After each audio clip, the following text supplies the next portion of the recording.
Hello, this is Nick from the YouTube channel The Shogunate, and in this video for Clash of Katanas, we are going to be discussing the Chosokabe Clan, specifically during the Sengoku Jidai. The Chosokabe are certainly one of the more unique clans of Japan's Warring States period, but they also bear similarities with other famous families like the Shimazu, for example. Although they started out the Sengoku period in a very small position, they would end up coming to rule over the entirety of their home island of Shikoku. The Chosokabe had long served the Ichijo clan of Tosa province, yet the Ichijo were in decline, and thus the time was right for the Chosokabe to one day seize the reins. This would allow for Chosokabe Motochika, a valiant young leader, to rebel against his Ichijo overlord from 1573 to 1575, overthrowing him and coming to seize the majority of the province for himself. Motochika was now becoming a daimyo in his own right, and would go on to continue his unification of the island. Shikoku was vastly different from that of the main island of Honshu, its structure and society being diverse. Motochika was able to use the distinct feature of the Ichiryu Gusoku to his advantage.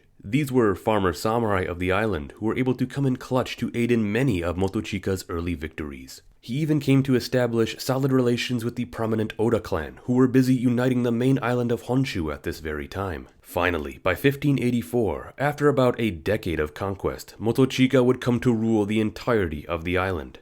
However, he was still forced to contend with Mori and Otomo influence that continued to seep its way onto the island. Unfortunately, in that same year, Hashiba Hideyoshi, who had just come to power, was battling hard against Tokugawa Ieyasu at the Battle of Komaki Nagakute. Supposedly, Motochika had promised his support to the Tokugawa. Thus, when the conflict ended, Hideyoshi had all the justification he needed to invade Shikoku and subjugate the Chosokabe. The invasion was launched in 1585, as a massive fleet set sail from Honshu and landed all across the shores of Shikoku.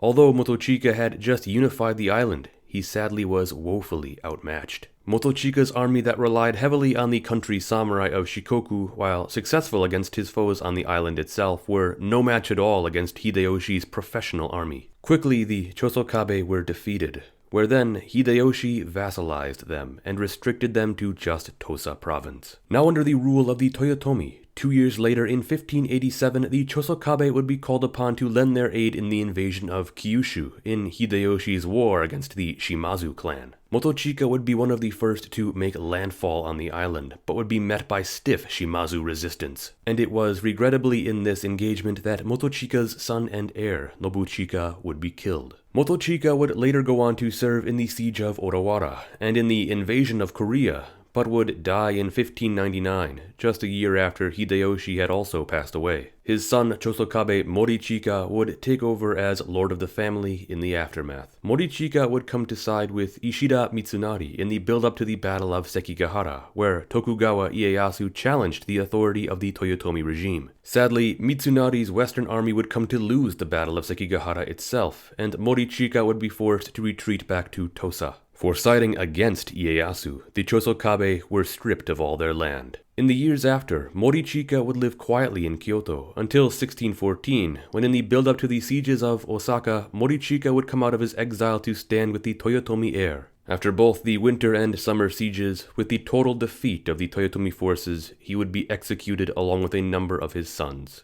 This would effectively end the story of the Chosokabe clan in Japanese history. The Chosokabe are, for sure, one of the most interesting samurai families. Often they get compared to some of the most significant clans in all of the Sengoku Jidai. However, upon closer examination, other than their significant but brief unification of Shikoku, their story falls relatively short of greater glory.